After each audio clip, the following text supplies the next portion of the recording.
നമസ്കാരം, ഞാൻ ഡോക്ടർ ഭാഗ്യ, QNP health കെയറിലെ Ayurveda ഡോക്ടറാണ്. അപ്പോൾ ഇന്നത്തെ ടോപ്പിക്ക് ഫാറ്റി ലിവറിനെ കുറിച്ചിട്ടാണ്. വളരെയധികം കാലിക പ്രസക്തിയുള്ളൊരു വിഷയം തന്നെയാണ് ഫാറ്റി ലിവർ എന്ന് പറയുന്നത്. ഇപ്പം ജീവിതശൈലി രോഗങ്ങൾ നമ്മൾ നോക്കുകയാണെങ്കിൽ കൂടുതലായി വരുന്ന അസുഖങ്ങളിൽ ഒന്നാണ് ഫാറ്റി ലിവർ. അതായത് ഇപ്പം നമ്മളൊരു 10 പേരെ എടുത്ത് നോക്കുകയാണെങ്കിൽ അതിലൊരു 3 പേർക്കെങ്കിലും ഈ ഒരു കാലഘട്ടത്തിൽ ഫാറ്റി ലിവർ ഉണ്ട്. അതുപോലെ തന്നെ ഒരു 12 വയസ്സ് കഴിഞ്ഞ കുട്ടികളിൽ എസ്പെഷ്യലി നമ്മൾ നോക്കുകയാണെങ്കിൽ ആൺകുട്ടികളിലും ഫാറ്റി ലിവർ കൂടുതലായിട്ട് കണ്ടുവരുന്നുണ്ട്. അപ്പോൾ ഞാൻ നേരത്തെ പറഞ്ഞ പോലെ തന്നെ നമ്മുടെ മാറിയ ജീവിതം രീതിയാണ് ഇതിനുള്ളൊരു പ്രധാനപ്പെട്ട കാരണം എന്ന് പറയുന്നത്. അപ്പോൾ നമുക്ക് ഫാറ്റി ലിവറിനെ കുറിച്ച് നോക്കുന്നതിന് മുൻപ് ജസ്റ്റ് നമ്മുടെ ഓർഗനായ കരളിനെ കുറിച്ച് കുറച്ച് കാര്യങ്ങൾ മനസ്സിലാക്കാം. അതിലാദ്യം തന്നെ കരൾ എന്ന് പറയുന്നത് നമ്മുടെ ശരീരത്തിലെ ഏറ്റവും വലിയ ഗ്രന്ഥിയാണ്. അതായത് ഒരു ഐഡിയൽ വെയിറ്റ് ഉള്ള ഒരാളിൽ ഒരു 2% വെയിറ്റ് പ്രൊവൈഡ് ചെയ്യുന്നത് കരളാണ്. അതുപോലെ തന്നെ കരൾ സ്ഥിതി ചെയ്യുന്നത് നമ്മുടെ വയറിൻ്റെ ഒരു വലത് ഭാഗത്തായിട്ട് വാരിയലിൻ്റെ ഒക്കെ പുറകു വശത്തായിട്ടാണ് കരൾ സ്ഥിതി ചെയ്യുന്നത്.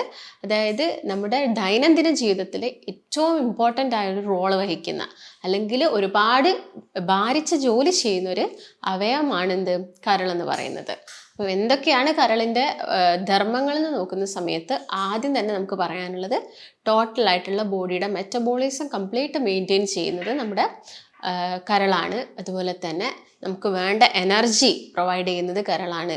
നമ്മുടെ ബോഡിയുടെ ആ ടെമ്പറേച്ചറൊക്കെ ബാലൻസ് ആക്കുന്നത് കരളാണ്. അതുപോലെ തന്നെ നിങ്ങളിപ്പം കഴിക്കുന്ന ഭക്ഷണത്തിലൂടെ അല്ലെങ്കിൽ ഏതൊരു രീതിയിൽ നമ്മുടെ ബോഡിയിൽ എത്തുന്ന ടോക്സിൻസ്, അതായത് എന്തെങ്കിലും കെമിക്കൽസോ പെസ്റ്റിസൈഡ്സോ ഒക്കെ നമ്മുടെ ബോഡിയിൽ ചെറിയ രീതിയിൽ എത്തുന്നുണ്ടെങ്കിൽ അതെല്ലാം റിമൂവ് ചെയ്യുന്നത്, അതെല്ലാം നമ്മുടെ ബോഡിയിൽ നിന്ന് നീക്കം ചെയ്യുന്നത് ആരാണ്?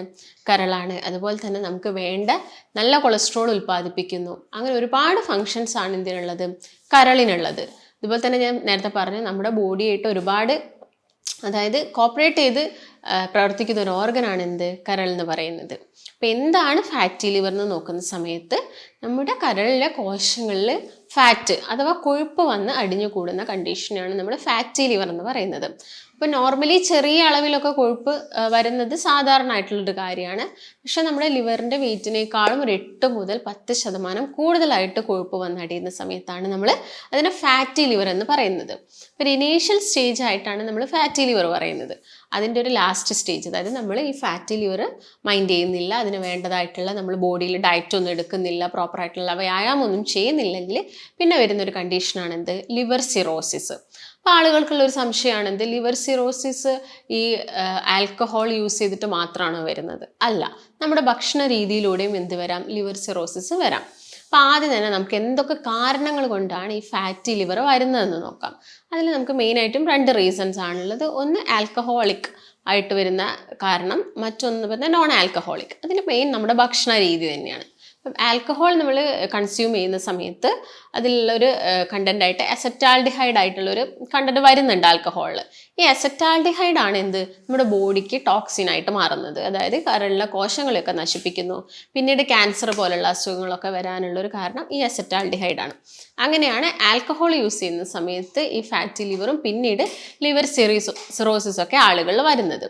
പിന്നെ സെക്കൻഡ് കോസ് നോക്കുകയാണെങ്കിൽ നോൺ ആൽക്കഹോളിക് ആണ്. ഞാൻ നേരത്തെ പറഞ്ഞ പോലെ തന്നെ ഫസ്റ്റ് കേസ് ഫുഡ് തന്നെയാണ്. നമ്മൾ അമിതമായിട്ട് കഴിക്കുന്ന ഭക്ഷണം, അതായത് നമുക്ക് വേണ്ട എനർജി അല്ലെങ്കിൽ കലോറീനേക്കാളൊക്കെ കൂടുതലായിട്ട് നമ്മൾ എന്ത് കഴിക്കുന്നുണ്ട്? ഭക്ഷണം കഴിക്കുന്നുണ്ട്, അരി ആഹാരം എടുക്കുന്നുണ്ട്. അതുപോലെ തന്നെ പഞ്ചസാര അടങ്ങിയത്, അതായത് ഈ ഫ്രക്ടോസ് ഒക്കെ കൂടുതലായിട്ടുള്ള ഭക്ഷണങ്ങൾ, ഈ ബേക്കറി ഐറ്റംസ് കഴിക്കുന്നുണ്ടെങ്കിൽ, അല്ലെങ്കിൽ ഫ്രൈഡ് ഐറ്റംസ് ഒക്കെ ഒരുപാട് കഴിക്കുക, അല്ലെങ്കിൽ ഫാസ്റ്റ് ഫുഡൊക്കെ നന്നായിട്ട് കഴിക്കുക. ഇങ്ങനെയുള്ള ആളുകളിൽ പിന്നീട് ഈ കൊഴുപ്പ് എന്തായിട്ട് മാറും? നമ്മൾ കഴിക്കുന്ന ഭക്ഷണം ഡൈജഷൻ കഴിഞ്ഞതിന് ശേഷം അത് കൊഴുപ്പായിട്ട് സ്റ്റോർ ചെയ്യപ്പെടുകയാണ് ചെയ്യുന്നത്. കൂടുതലായിട്ട് നമ്മുടെ ലിവറിൻ്റെ ഭാഗത്തൊക്കെ അടിഞ്ഞുകൂടുമ്പോഴാണ് നമ്മൾ ഫാറ്റി ലിവർ വരുന്നു എന്ന് പറയുന്നത്. പിന്നുള്ളൊരു റീസൺ നോക്കുകയാണെങ്കിൽ പാരമ്പര്യമായിട്ട് ആളുകളിൽ ഫാറ്റി ലിവർ കണ്ടുവരാറുണ്ട്. പിന്നെ ഈ മെറ്റബോളിക് സിൻഡ്രോം ആണ് മറ്റൊരു കാരണം. അതായത് അമിതവണ്ണമുള്ള ആളുകളിൽ BP, അതുപോലെ തന്നെ ഷുഗർ വരിക, കൊളസ്ട്രോൾ, എല്ലാ അസുഖങ്ങളും കൂടി ഒരുമിച്ച് വരുന്ന ഒരു സ്റ്റേജിൽ നമ്മൾ ഫാറ്റി ലിവർ കണ്ടുവരാറുണ്ട്. അല്ലെങ്കിൽ ലിവറിന് വരുന്ന എന്തെങ്കിലും ഇൻഫെക്ഷൻ ആയിക്കോട്ടെ, ഇപ്പോൾ ഹെപ്പറ്റൈറ്റിസ് പോലുള്ള ഇൻഫെക്ഷൻ, അതുപോലെ നിങ്ങൾ ഒരുപാട് കാലമായിട്ട് എന്തെങ്കിലും മെഡിസിൻസ് കഴിക്കുന്നുണ്ടെങ്കിൽ, പെയിൻ കില്ലേഴ്സോ അല്ലെങ്കിൽ എന്തെങ്കിലും സ്റ്റീറോയിഡ്സ് ഒക്കെ കഴിക്കുന്നുണ്ടെങ്കിലും ലിവറിന് എന്ത് വരാം, ഈ കൊഴുപ്പ് വന്ന് അടിഞ്ഞു കൂടിയിട്ട് ഫാറ്റി ലിവർ പോലെയുള്ള കണ്ടീഷൻസ് ഒക്കെ വരാം. അപ്പോൾ ഫാറ്റി ലിവർ എന്ന് പറയുന്നത് ഞാൻ നേരത്തെ പറഞ്ഞ പോലെ ലിവറിലെ കോശങ്ങളിൽ എന്ത് വന്നു, കൊഴുപ്പ് അടിഞ്ഞു കൂടുന്നു. അതിൻ്റെ നമുക്കൊരു 3 ഗ്രേഡായിട്ട് അതിനെ മാറ്റാം. അതായത് fatty liver grade 1, grade 2, grade 3 ആണ്. ഗ്രേഡ് 1 എന്ന് പറയുന്ന സമയത്ത് ഒരു 8% കൊഴുപ്പ് വന്നടിയുന്നത്. ഒരു 10% ഒക്കെ ആവുന്ന സമയത്ത്, അല്ലെങ്കിൽ 10 to 12 ആവുന്ന സമയത്ത് നമ്മളതിനെ ഗ്രേഡ് 2 എന്ന് പറയുന്നു.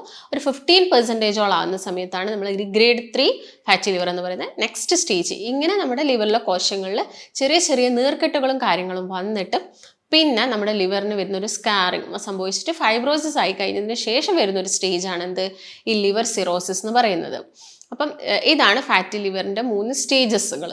ഞാൻ നേരത്തെ കാരണങ്ങളും പറഞ്ഞു കഴിഞ്ഞു. ഇനിയിപ്പോൾ നമുക്ക് നോക്കാനുള്ളത് എങ്ങനെ നമുക്കിത് പ്രിവെൻറ്റ് ചെയ്യാം, അല്ലെങ്കിൽ എങ്ങനെ നമുക്ക് ഈ ഒരു കണ്ടീഷനെ കുറച്ചുകൊണ്ട് വരാൻ നോക്കുന്ന സമയത്ത് ആദ്യം തന്നെ ഞാൻ പറഞ്ഞ കാരണങ്ങളിലൊന്നാണ് ആൽക്കഹോൾ യൂസ് ചെയ്യുന്നത്. അത് കംപ്ലീറ്റ് ആയിട്ട് ഒഴിവാക്കുക.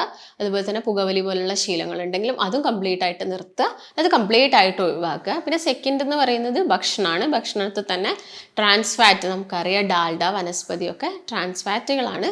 അത് ഉപയോഗിച്ചിട്ടുണ്ടാക്കുന്ന ഭക്ഷണങ്ങളൊക്കെ ഒഴിവാക്കുക. മെയിനായിട്ട് നമ്മൾ വീട്ടിലൊക്കെ ആണെങ്കിൽ ഒട്ടുമിക്ക ആളുകളും കോക്കനട്ട് ഓയിൽ തന്നെയായിരിക്കും യൂസ് ചെയ്യുന്നുണ്ട്. പക്ഷെ നമ്മളിപ്പോൾ ഹോട്ടലിലൊക്കെ ഫുഡ് ഒരുപാട് കഴിക്കുന്നുണ്ടെങ്കിൽ അവരുടെ ആ ഒരു കൺവിൻസിന് വേണ്ടിയിട്ട് അവർ കൂടുതലായിട്ട് എന്തായിരിക്കും ഈ ഡാൽഡയോ കാര്യങ്ങളൊക്കെ യൂസ് ചെയ്യുന്നുണ്ട്. അപ്പോൾ അതൊക്കെ കംപ്ലീറ്റ് ആയിട്ട് നമ്മൾ ഒഴിവാക്കാൻ വേണ്ടി നോക്കുക. അതുപോലെ തന്നെ ആഡഡ് ഷുഗേഴ്സ്, ഇപ്പോൾ പഞ്ചസാര ആയിക്കോട്ടെ, ശർക്കര ആയിക്കോട്ടെ, അല്ലെങ്കിൽ തേന്, നമ്മളിപ്പം കടകളിൽ നിന്ന് വാങ്ങുന്ന തേനുകളിലൊക്കെ ഒരുപാട് മിക്സിംഗ് ഒക്കെ നടക്കുന്നുണ്ട്. അപ്പം അതിൻ്റെ ഉപയോഗം മാക്സിമം കുറയ്ക്കുക.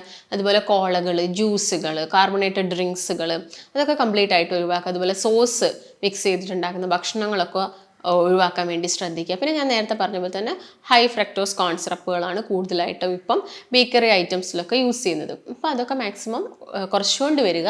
അതിൻ്റെ കൂടെ തന്നെ നമ്മൾ ഭക്ഷണത്തിലൊക്കെ എന്ത് ചെയ്യുക, നമ്മൾ കൂടുതൽ ന്യൂട്രീഷ്യസ് ആയിട്ടുള്ള ഫുഡ്, അതായത് കാർബോഹൈഡ്രേറ്റ്സ് കുറച്ചിട്ട് പ്രോട്ടീൻസ് എടുക്കാൻ നോക്കുക. അതായത് കാർബോഹൈഡ്രേറ്റ്സ് നിങ്ങളിപ്പോൾ ഒരു ഡേ എന്ന് പറയുമ്പോൾ നന്നായിട്ട് വെള്ളരിയൊക്കെ യൂസ് ചെയ്തിട്ട് ചോറ് കഴിക്കുന്ന ആളുകളാണെങ്കിൽ അതൊക്കെ കുറച്ചുകൊണ്ട് വന്നിട്ട് അതിൻ്റെ കൂടെ കുറച്ച് തവിടുള്ള അരി യൂസ് ചെയ്യുക. അതുപോലെ തന്നെ കുറച്ച് പ്രോട്ടീൻസ് അധികം ചെറുപയറോ കടലയോ പരിപ്പോ അതൊക്കെ എന്ത് ചെയ്യാം, എടുക്കുക. സാലഡ്സ് സൈഡിലൂടെ എടുക്കുക.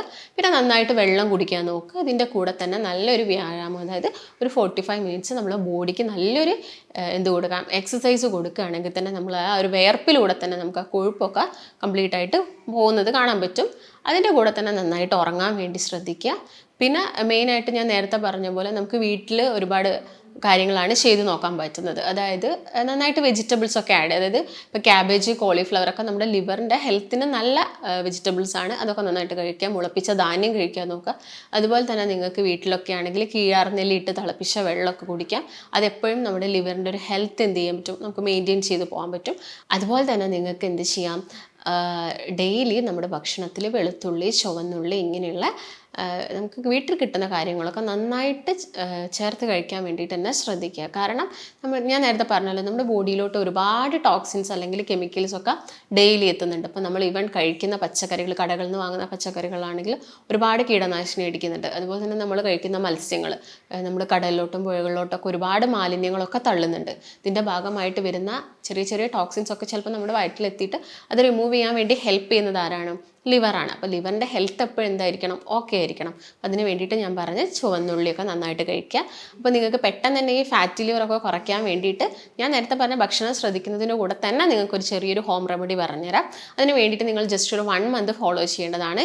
First 10 days, next 10 days, last 10 days. ഈ ഫസ്റ്റ് 10 ഡേയ്സിൽ നിങ്ങൾക്ക് ഒരു അര ഗ്ലാസ് മോരിലോട്ട് ഒരു 2-3 ചെറിയുള്ളി മിക്സ് ചെയ്തിട്ട് ഒരു തണ്ട് കറിവേപ്പില ഇട്ടിട്ട് നന്നായിട്ട് ജസ്റ്റ് ഒന്ന് അടിച്ചിട്ട് ആദ്യത്തെ 10 ദിവസം കഴിക്കാം. നെക്സ്റ്റ് 10 ഡേയ്സ് അതുപോലെ തന്നെ ഒരു 1.5 ടീസ്പൂൺ ബാർലി പൗഡർ ഒരു ഗ്ലാസ് വെള്ളത്തിൽ മിക്സ് ചെയ്തിട്ട് തിളപ്പിച്ചിട്ട് ആ വെള്ളം കുടിക്കാം.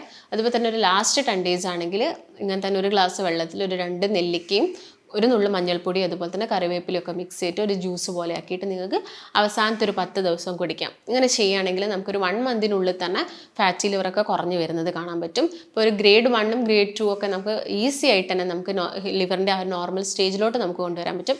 ഒരു ഗ്രേഡ് 3 ഒക്കെ ആവുന്ന സമയത്ത് നിങ്ങൾക്ക് ഒരുപാട് അസ്വസ്ഥതകളും കാര്യങ്ങളൊക്കെ ഉണ്ടെങ്കിൽ, അതും അല്ലെങ്കിൽ നല്ല ക്ഷീണമുണ്ട്, ഈ വയറിൻ്റെ വലതുവശത്ത് നല്ല വേദന ഉണ്ട്, ഓക്കാനം, ഛർദി, അങ്ങനെ ഒരുപാട് ലക്ഷണങ്ങൾ ഫാറ്റി ലിവറുള്ള ആളുകളിൽ നമുക്ക് കാണാൻ സാധിക്കും. ഇങ്ങനെയൊക്കെ നല്ല ബുദ്ധിമുട്ടൊക്കെ വരികയാണെങ്കിൽ, ഇപ്പോൾ നിങ്ങളൊരു ഗ്രേഡ് 3യിലാണ് എത്തിയിരിക്കുന്നതെങ്കിൽ ചിലപ്പോൾ നിങ്ങൾ മെഡിസിൻസും കാര്യങ്ങളൊക്കെ സ്റ്റാർട്ട് ചെയ്യേണ്ടി വരും.